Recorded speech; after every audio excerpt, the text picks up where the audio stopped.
What it do, YouTube? It's your boy Murph from NYC. We back with the reaction. Today we're reacting to, are you a feminine man or a masculine man? I feel like this would be interesting to see which one I am. You know what I'm saying? I got my candid in. Usually I take them out, but I was like, F it, I'm gonna just leave them in. Hopefully everybody understands what I'm saying. But regardless, nah.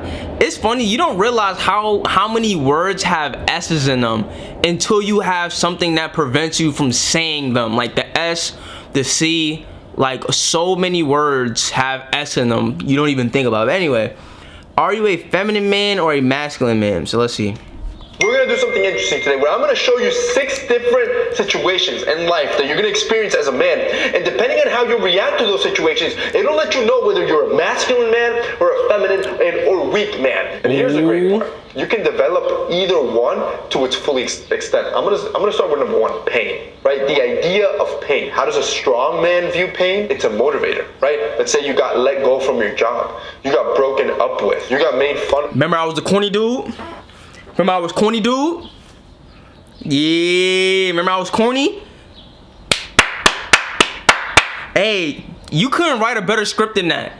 That was perfect. Like, remember I was corny dude? Remember back in the day? We go way back all the way to Chad Science in Newark, okay? Corny kid, right? No, I did not say that. Misquoted for sure. Nah, homie. Keep that same energy, cuz. Keep that same energy. Remember I was corny dude? Yeah, corny scrawny dude with the Meek Mill struggle braids? Now what? Back then they didn't want me. Look, now they all on me. Being fat. You got made fun of for that little business you started on the side. You have to understand, all those people are making a judgment against you. I'll give you an example. I have employees. If I fire you, I let you go, I'm making a bet that you won't succeed in this company and probably in life because you don't have that skill set. Yo, take that. That's what letting go basically. Take that personally. It's basically, I see you useless. You're not filling the role properly. Prove me wrong. Take that as a challenge. The same thing happens with a girl. When a girl rejects you, when a girl breaks up with you, especially after dating you, she's assessed the situation, she's looked at you as a man and said, you know what? This man ain't gonna be everything I thought. This man isn't gonna give me everything I ever wanted. This man is not going anywhere. So what do? They dump you. They made a bet against the future you. So as a strong man, take it personal. Take that pain, you take that heart, take it personal. Take that loss and use it as a motivator, and you prove everyone wrong. Take it personal. Weak man will curl up and cry. You feel me? That's why MJ was the GOAT, because he took everything personal. I needed. That's all I needed for him to do that, and it became personal with me. You can't just be brushing everything off. Some shit you gotta take personal. Like, nah, that was this. Like, I can't let that slide. Like, my lineage, my legacy. Like, I cannot let that slide. Like, I took that personally. That's why niggas jack MJ as the GOAT. He took shit. I took that personally.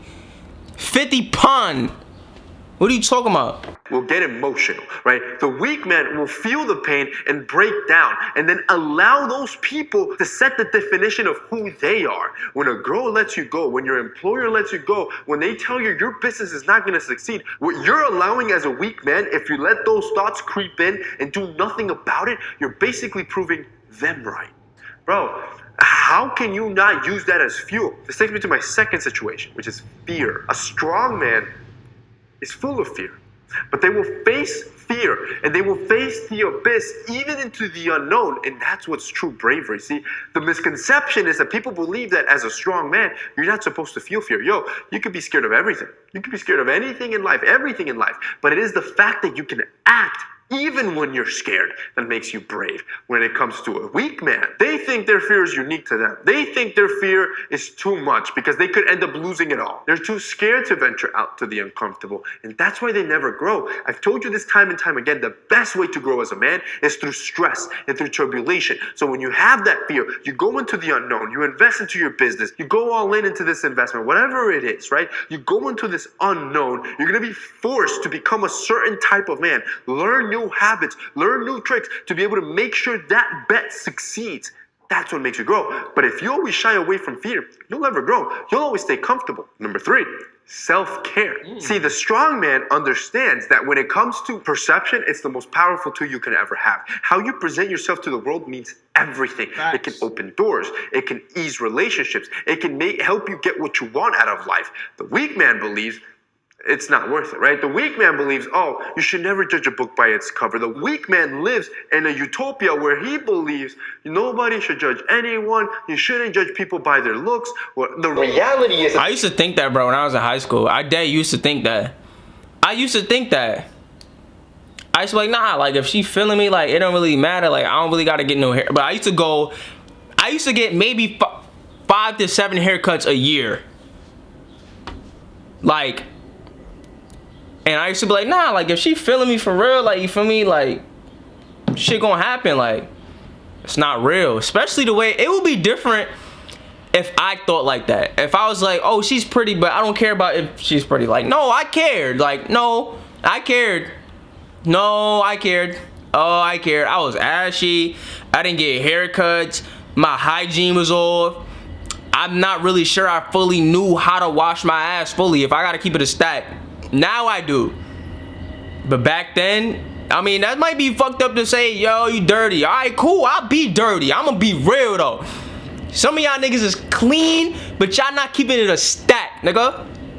But anyway, yeah. So I was definitely on that. Like, nah, yeah, if she's feeling me and she sees who I really am, then none of that will really matter. Even though I wasn't on that. I wasn't on like, hey, I don't care about none of that. I can see through. I wasn't on that.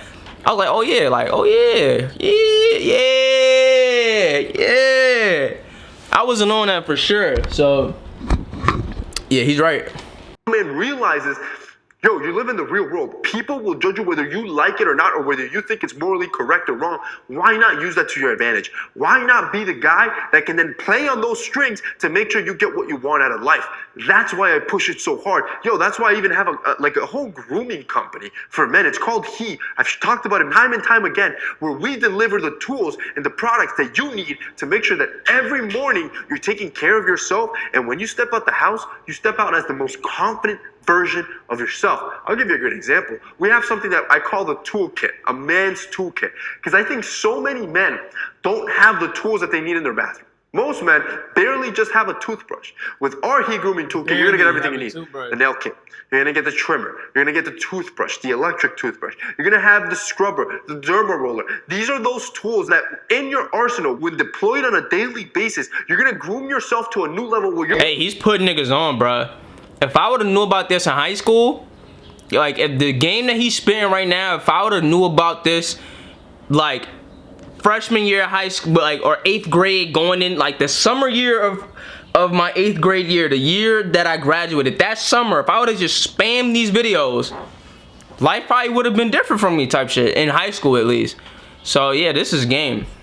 Always gonna look handsome. You're always gonna look on point, but the problem is that most of you don't have those tools readily available. That's what I try to do with He Grooming.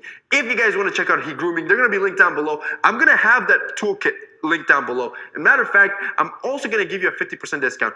If you guys click the link down below and buy the entire toolkit, I'm going to give you 50% off to make sure you get these at the most affordable price possible. This takes me to number 4. Love. See, a strong man is loyal.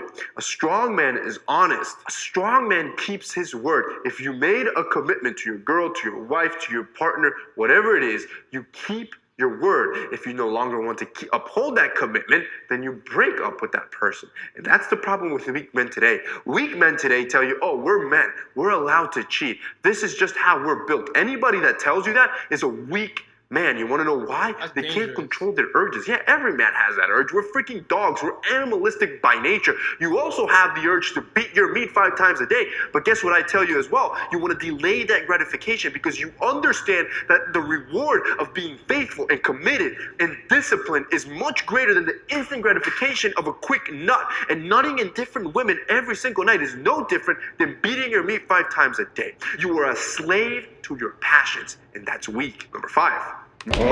Hold on, he just spit game right there. That's facts. Because niggas would say, oh, that's just the way that we're designed. Humans are designed to do a lot of things that that's probably not beneficial for us. Humans are designed in a lot of ways to be selfish and to do a lot of very fleshly and move in a very fleshly self-serving, instant gratification type of way. And you know, I would say that it's probably not advantageous for us to do that. And so just because we're wired to do certain things doesn't mean we should. Just because we feel that we want to do certain things doesn't mean that we should. So yeah, that's well said by him. Well said. The strong man knows that he wants it. The strong man knows that he can make it, no matter what hours have to be worked or how long you have to work at it. And as a strong man, you realize, yes, life is unfair. A bunch of people started with a head start. They had generational wealth. They had generational knowledge. They went to the best colleges in the world. You understand that life is not fair. Yes, your skin tone color does matter. There is subliminal racism. Who the hell cares? You could still build it. None of this is not factual, but at the end of the day, we live in the real world. But what does the weak man do? The weak man crumbles. The weak man says, oh, because life's not fair, billionaires should not exist, they got a head start. Instead of thinking, yo, why don't I change my own lineage? Why am I not the guy that gets the work done? Even if I have to work 10 times the amount that that person had to work because he had a head start, why not you be the guy that gives your future generations a head start, allows them to go to the best schools in the world, allows them to have all the money and the investment needed to continue to propel and generate money in their lifetime? That's the difference between a strong man and a weak man. Ultimately rolls me to my last one, which is provision. When it comes to a man, you understand that you're a provider. What you'll hear a lot today is, oh, split the bills. Oh, just 50-50 on a first date. You ask somebody out, you pay. See, most men want traditional women, right? Oh, there's no good women. Nobody cooks for me, cleans for me, takes care. They can't even take care of a whole girl. They can't even take care of themselves. You want traditional women, you're not a traditional man. A traditional man provides fully. And if you want to really add responsibility to your shoulders, you should not even just be thinking about your girl. You should be thinking about your mother. You should be, like, bro, that's all I used to think about. Ain't no way my mom's going to keep busting her back cleaning houses. Ain't no way my dad's going to continue to work in the sun doing landscaping. Right? That's all. You should add that responsibility to your plate. We have it. We have the resources. We have access to be able to generate cash, and it's available to you, and it all depends on what your mentality is. Is it weak or is it strong? That's it. There's no more talking for real. Like, there's nothing else really to say. There's nothing else to really talk about. Like, everything he said is 100% facts. 100% facts. And that money one was like, ooh. You know what I'm saying? Because I don't have excess money right now. But, you know, that's not controlling my faith. That's not controlling, you know, what I see in the future from me having. I just got to put in the work. I got to put in the pain. I got to stay connected to God. I got to stay tapped in. Because he's right. You know what I'm saying? Ain't no way that, you know, my mother and father, you know, should be working or should be in the financial position that they're in with me being alive. Like, you know what I'm saying? Like, if I wasn't born, that's one thing. But I'm born. I'm here. Like, I'm here to make shit shake. I'm here to make shit happen, regardless. And so it's like, you know, like, sure, I wasn't born into generational wealth. I was born in the projects. I wasn't raised in the projects, but I was born in the projects, right? And so, you know, I have the opportunity to change my entire lineage. I have the opportunity to be that God and be like, okay, I'm gonna be the reason we turn this whole ship around. I have the opportunity, not even just my direct bloodline with my father and mother, but like cousins and aunties and uncles. Like, I have the opportunity to change an entire community of people's lineage and generations to come from multiple different, not even just related blood, like friends, people that I don't even know today. I could, like, you know what I'm saying? So I have the opportunity to do something that not many people have the privilege to do. Like, not many people get the opportunity or execute the opportunity to be the reason why their family's lineage changes forever for the good. And so while I'm on this earth, that's definitely one of the things I want to do while I'm on this earth. Like, because I was here, I don't want shit to ever be the same. I'm just saying. Like, I don't want things to ever be the same on this earth.